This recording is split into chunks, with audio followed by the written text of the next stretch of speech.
Yeah, hello everyone. Today we are going to talk about relative clause. మనం ఈరోజు relative clauses గురించి నేర్చుకోబోతున్నామండి.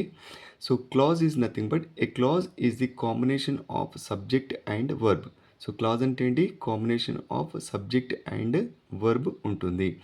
So for example, he is a cricketer, Balu is a singer. So ఇక్కడ he అనేది subject, he's అనేది verb. So ఇక్కడ మనకి combination of subject verb ఉంది కదా. సో కాబట్టి ఇది ఒక clause. So Balu is a singer. So Balu is subject, is verb. So ఇది కూడా ఒక క్లాజ్ అవుతుంది. సో మనం ఏంటి ఇప్పుడు రిలేటివ్ క్లాజెస్ గురించి నేర్చుకోబోతున్నాం. So first of all we have to know relative clause definition. See, a relative clause describes or identifies a noun in a sentence. It is also called as an adjective clause. అంటే relative clause ఏం చేస్తుంది అంటే it describes noun are it identifies noun. అంటే ఇది నౌన్ని identify చేయడము, నౌన్ని describe చేయడము చేస్తుందన్నమాట. So దీనికి మరి ఒక పేరేంటి? Adjective clause. This is also called as an adjective clause. So దీన్ని మనము అడ్జెక్టివ్ క్లాజ్ అని కూడా పిలుస్తాం.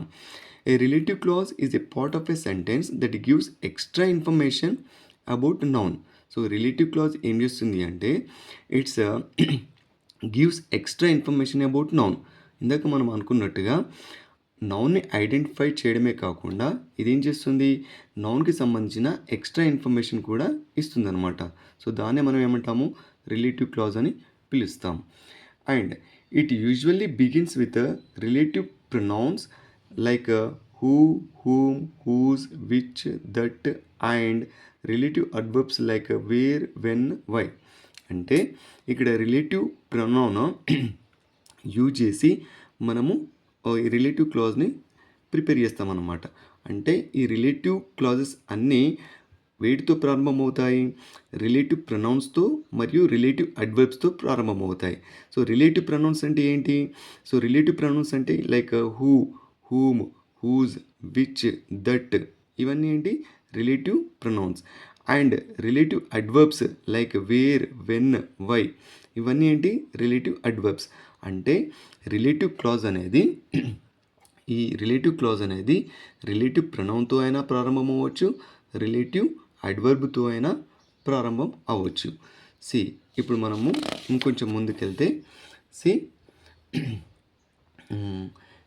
If you check it functions like a single word adjective. They provide more information and a noun, more information about noun such as which one or which kind.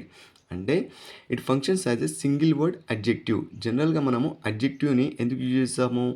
Adjective is a word which describes noun are pronoun. So adjective అంటే ఏంటి? ఒక word నౌన్ని కానీ లేదా ప్రొనౌన్ని కానీ describe చేసేది adjective. అయితే జనరల్గా మనము ఏంటంటే ఒక సింగిల్ వర్డ్ అడ్జెక్టివ్ని యూజ్ చేసి ఒక సెంటెన్స్ రాస్తాం.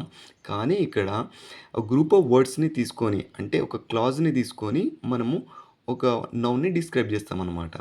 సో అందుకోసమనే ఇక్కడ which one or which kind అని చెప్పేసి అంటున్నాం.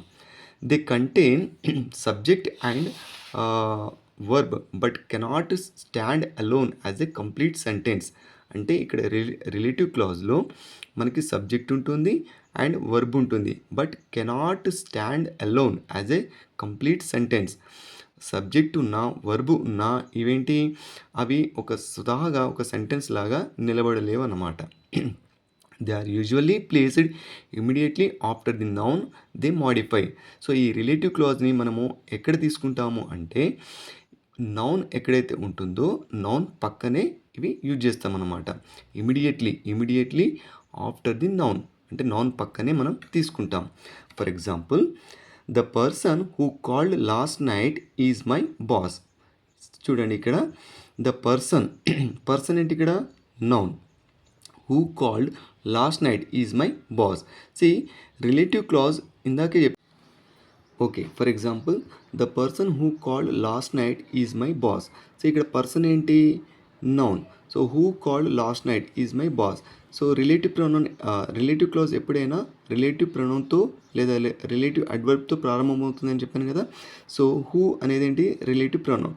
Who called last night is my boss అంటే మనము ఈ ఈ పార్ట్ లేకపోయినా మనం సెంటెన్స్ చేయొచ్చు. The person is my boss అనొచ్చు. కానీ మనం ఏం చెప్తున్నాం క్లియర్గా, the person who called last night is my boss. So అందుకోసమని ఇది relative clause which is describing the person noun. Second example, the boy who is playing cricket is my brother. The boy, ఇక్కడ bye ఏంటి, noun. మళ్ళీ bye ఏంటి, noun. And who is playing cricket is my brother. See, we can also say the boy is my brother, but we are adding some extra information about noun who is playing cricket is my boss. అంటే ఇక్కడ మనము the boy is my brother అని చెప్పొచ్చు, కానీ ఇక్కడ బాయ్కి సంబంధించిన additional information ఇస్తున్నాం కదా, హూ ఈజ్ ప్లేయింగ్ క్రికెట్ అని. అందుకోసమని ఇది relative clause. She lives in a house which is very big. See ఇక్కడ she lives in a house. House ఏంటి ఇక్కడ, noun. She lives in a house, ఇది noun. So which is very big. So which ఏంటి ఇక్కడ, relative pronoun. So which is very big, we are describing about the house, noun. And next example, this is the book that I bought yesterday. See, we are describing the book, noun, with this relative clause that I bought yesterday కదా. So ఇక్కడ ఈ బుక్ని మనము that I bought yesterday, this is the book అని చెప్పొచ్చు, కానీ which is giving incomplete meaning. But here we are describing the book clearly. So that is noun, that I bought yesterday. A book, నేను నిన్న తీసుకున్న book. The house that I bought is old. The house, see the house is noun here. House ఏంటి, noun. That I bought is old, ఇదేంటి మళ్ళీ relative clause. ఓకేనా. సరే, ఇప్పుడు now next point, why adjective clause is important. See, మనం ముందుగానే అనుకున్నట్టుగా ఈ relative clauses are also called as adjective clauses. So why adjective clause is important. మరి ఈ అడ్జెక్టివ్ క్లాజ్ని మనం ఎందుకు యూజ్ చేయాలి, ఎందుకు ఇంపార్టెంట్ అంటే, ads depth information to the sentence. అంటే మనము ఏదైనా సెంటెన్స్ ప్రిపేర్ చేసేటప్పుడు it adds depth information to the sentence, avoids short and choppy writing. అంటే మనము షార్ట్గా రాయడము, చాపీ రైటింగ్ అంటే మనము చిన్న చిన్న ముక్కలు చేసి రాయడము. సో అప్పుడు ఏంటంటే ఆ వాక్యం అనేది చూడడానికి మంచిగా కనబడదు. సో కాబట్టి avoids short and choppy writing, వాటన్నిటిని అవాయిడ్ చేయడం కోసం అని చెప్పేసి ఈ యొక్క అడ్జెక్టివ్ క్లాజ్ని మనం యూజ్ చేస్తాం. Connects ideas clearly and logically. ఈ యొక్క రిలేటివ్ క్లాజ్ ద్వారా మన యొక్క ఐడియాస్ని క్లియర్గా చెప్పొచ్చు, అట్ ది సేమ్ టైం లాజికల్గా కూడా చెప్పొచ్చు. ఫర్ ఎగ్జాంపుల్, ఇన్ సింపుల్, అంటే సింపుల్గా మనం చెప్పాలంటే, the girl is my sister, she is wearing A red dress. అంటే ఇక్కడ the girl is my sister అంటున్నాం, ఇది ఒక సెంటెన్స్లా తీసుకోవచ్చు. She is wearing a red dress అని ఇది కూడా ఒక సెంటెన్స్ లాగా తీసుకోవచ్చు. కానీ మనము విత్ అడ్జెక్టివ్ క్లాజ్తో చెప్పినప్పుడు, the girl who is wearing a red dress is my sister. అంటే ఇక్కడ ఆ రెండింటిని కంబైన్ చేసి మనము, అంటే ఎలా కంబైన్ చేస్తున్నాము, రిలేటివ్ క్లాజ్తో కంబైన్ చేస్తున్నాం. The girl who is wearing a red dress is my sister అంటే ఎలాంటి మీనింగ్ చేంజ్ చేయకుండా ఇంకా కొంచెం లాజికల్గా మనం చెప్తున్నాం అనమాట. The girl who is wearing a red dress is my sister. Now the girl is my sister అని చెప్పొచ్చు, but who is wearing red dress, so with relative pronoun. And types of relative clauses, అంటే ఇక్కడ మనకి relative క్లాజెస్లో ఒక 2 types కూడా ఉన్నాయి. అవేంటి అంటే defining relative clause or restrictive relative clause. Defining relative clause అయినా అనొచ్చు, లేదంటే రెస్ట్రిక్టివ్ రిలేటివ్ క్లాజ్ అయినా చెప్పొచ్చు. And non defining relative clause or non restrictive relative clause. Non defining relative clause అయినా నాన్ రెస్ట్రిక్టివ్ క్లాజ్ అయినా చెప్పొచ్చు. సరే, ఇప్పుడు వీటికి సంబంధించి క్లియర్ ఇన్ఫర్మేషన్ చూద్దాం. అసలు డిఫైనింగ్ అంటే ఏంటి, నాన్ డిఫైనింగ్ అంటే ఏంటి. See, defining relative clause. These clauses provides essential information about the noun they modified. Defining relative clauses ఏం చేస్తాయి అంటే which provides essential information, అంటే చాలా ముఖ్యమైన ఇన్ఫర్మేషన్ని మనకి ప్రొవైడ్ చేస్తాయి. దేని గురించి, నౌన్ గురించి. They help to identify which specific person, thing or group we are talking about. అంటే ఈ రిలేటివ్ క్లాజెస్ ఎందుకు యూజ్ చేస్తాము అంటే ఒక స్పెసిఫిక్ పర్సన్ గురించి, ఒక థింగ్ గురించి, లేదంటే గ్రూప్ గురించి మాట్లాడడానికి ఇవి ఉపయోగిస్తామన్నమాట. These relative clauses are not separated by commas and are considered essential to the sentence's meaning. అంటే ఈ రిలేటివ్ క్లాజెస్లో మనము ఈ కామాస్ని కానీ ఐఫన్స్ని కానీ మనం యూజ్ చేయమన్నమాట. ఓకేనా? ఎందుకు అంటే ఈ యొక్క రిలేటివ్ క్లాజ్, ఈ డిఫైనింగ్ రిలేటివ్ క్లాజెస్లో ఈ రిలేటివ్ క్లాజ్ అనేది చాలా important, without which we can't get the complete meaning. ఒక ఎగ్జాంపుల్ తీసుకుంటే, the car that I bought yesterday is now in the garage. అంటే the car that I bought yesterday is now in the garage. ఇక్కడ మనము ఇలా కూడా చెప్పొచ్చు కదా, the car is now in the garage.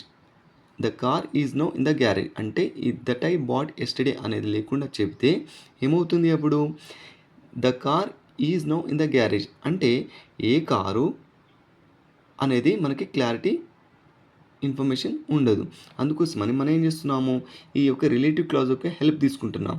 The car that I bought yesterday అంటే నేను ఏదైతే నిన్న కార్ కొన్నానో ఆ కారు గ్యారేజ్లో ఉంది అని చెప్తున్నాం, అంటే క్లియర్గా చెప్తున్నాం అన్నమాట. So specifies which car we are talking about. So it specifies which car we are talking about. Without this clause the sentence would be incomplete. అంటే ఒకవేళ ఈ క్లాజ్ కనుక లేకపోతే ఈ యొక్క సెంటెన్స్ అనేది ఇన్కంప్లీట్గా ఉండొచ్చు. Next example, the woman who taught him surfing had been bitten by a shark. అంటే మనం ఇప్పుడు the woman had been bitten by a shark అని చెప్పొచ్చు, కానీ ఇక్కడ ఇప్పుడు అలా చెప్తే the woman had been bitten by a shark అంటే ఏ ఉమను, ఎవరు అనేది మనకి క్లియర్గా అర్థం అవ్వదు. సో అప్పుడు మనం ఈ యొక్క రిలేటివ్ క్లాజ్ హెల్ప్ తీసుకుంటున్నాం. The woman who taught him surfing, ఎవరైతే తనకి సర్ఫింగ్ నేర్పించారో ఆమెని షార్క్ ద్వారా బిటెన్ అయిందని అంటున్నాం. అంటే the woman who taught him surfing had been bitten by a shark. So ఇప్పుడు మనకు క్లియర్ మీనింగ్ వస్తుంది. So that's why these are called defining relative clause which defines this woman, I mean noun. And second example, the students who passed the exam are very happy. See, we are talking about the students. The students are very happy అని చెప్పవచ్చు, కానీ ఏ students, ఎక్కడి students అని మనకి తెలియదు.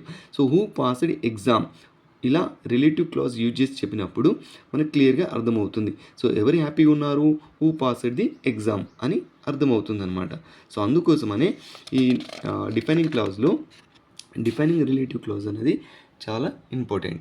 And non defining relative clause, it provides additional information about a noun. అంటే ఇక్కడ మనం ముందుగా నేర్చుకున్నట్టుగా డిఫైనింగ్ రిలేటివ్ క్లాజ్లోనేమో ఆ రిలేటివ్ క్లాజ్ అనేది ఖచ్చితంగా ఉండాలి, కానీ ఇక్కడ నాన్ డిఫైనింగ్ రిలేటివ్ క్లాజ్లో ఏమవుతుంది, ads additional information about noun. అంటే నౌన్కి సంబంధించిన అడిషనల్ ఇన్ఫర్మేషన్ చెప్తుంది. అందులో డిఫైనింగ్ రిలేటివ్ క్లాజ్లోనేమో ముఖ్యమైన ఇన్ఫర్మేషన్, ఎసెన్షియల్ ఇన్ఫర్మేషన్ చెప్తుంది, ఇక్కడనేమో అడిషనల్ ఇన్ఫర్మేషన్ చెప్తుంది అనమాట. They add extra details but are not necessary for identifying the noun they modify. అంటే ఇక్కడ ఇవి ఎక్స్ట్రా ఇన్ఫర్మేషన్ యాడ్ చేస్తాయి అన్నమాట, but are not necessary for identifying the noun. అంటే అవి ఖచ్చితంగా ఉండాల్సిన అవసరం లేదు. ఎందుకు, నౌన్ ఐడెంటిఫై చేయడానికి, మాడిఫై చేయడానికి ఖచ్చితంగా ఉండాల్సిన అవసరం లేదనమాట. These relative clauses are separated by commas and it can be removed from the sentence without changing its core meaning. అంటే ఇక్కడ ఈ నాన్ డిఫైనింగ్ రిలేటివ్ క్లాజ్లో మనము వీటిని సపరేట్ చేస్తూ ఉంటాం, వేటితోని, కామాస్తోని, ఐఫన్స్తోని సపరేట్ చేస్తూ ఉంటాం.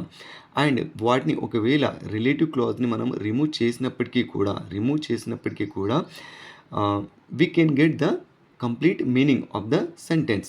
See, for example, my friend who completed his graduation is planning to go abroad for higher studies.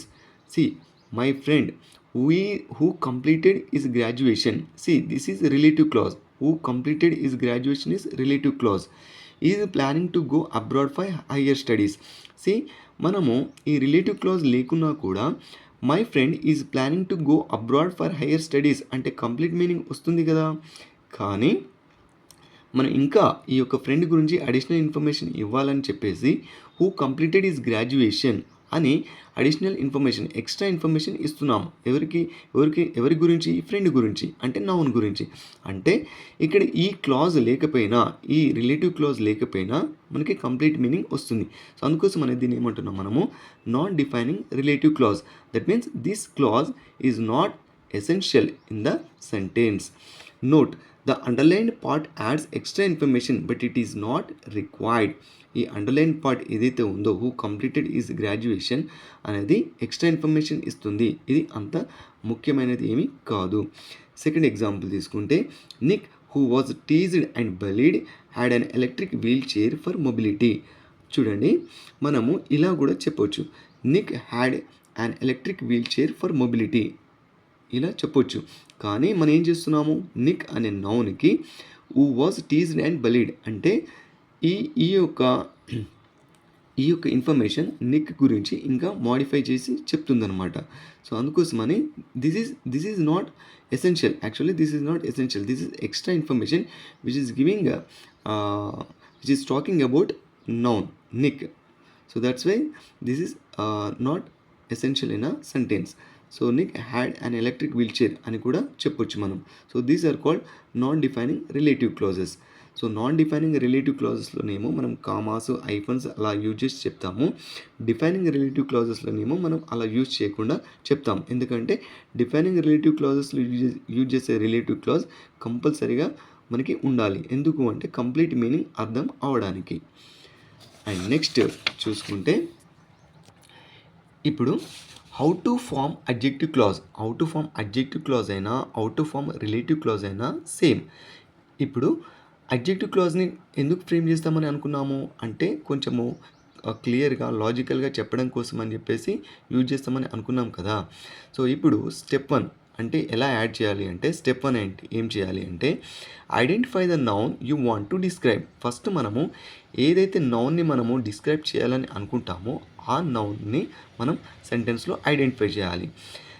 Start with a simple sentence and find the noun that needs more details. So first మనం ఏం చేయాలి?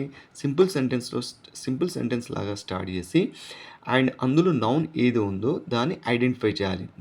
That needs more details అంటే ఆ నౌన్కి సంబంధించి మనం ఏం చెప్పాలనుకుంటున్నాము అనే details మనం తీసుకోవాలి. For example, the car is fast. So the car is fast తీసుకున్నప్పుడు కార్ ఏంటి ఇక్కడ? నౌన్ కదా. సో ఇప్పుడు ఈ నౌన్ గురించి మనం అడిషనల్ ఇన్ఫర్మేషన్ ఇవ్వాలి. ఎలా అంటే స్టెప్ 2లో add the clause using relative pronoun. So ఇప్పుడు మనం ఏం చేయాలి? రిలేటివ్ ప్రొనౌన్ యూజ్ చేసి ఒక క్లాజ్ని తయారు చేయాలి. See the car is fast, the car belongs to John. అంటే ఇక్కడ ఇంకొక sentence, the car is fast, the car belongs to John అని చెప్పేసి ఉంది.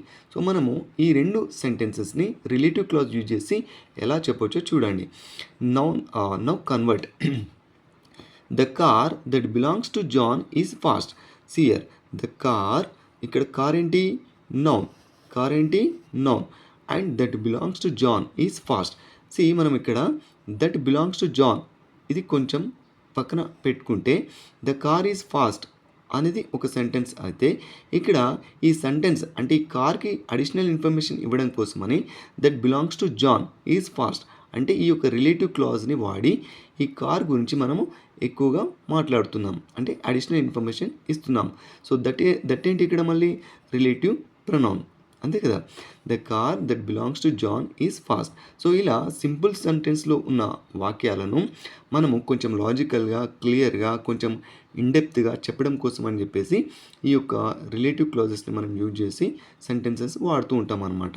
అంటే జనరల్గా మనము ఏదైనా ఎస్సేస్ రాసినప్పుడు కానీ, ఇంకా ఏదైనా ఎలాబొరేట్ ఎక్స్ప్లెనేషన్ చేసినప్పుడు కానీ ఇలా రిలేటివ్ క్లాజెస్ యూజ్ చేసి చెప్తే చాలా క్లియర్గా ఉంటుందన్నమాట. సో ఐ హోప్ మీ అందరికీ అర్థమైందని అనుకుంటున్నాను.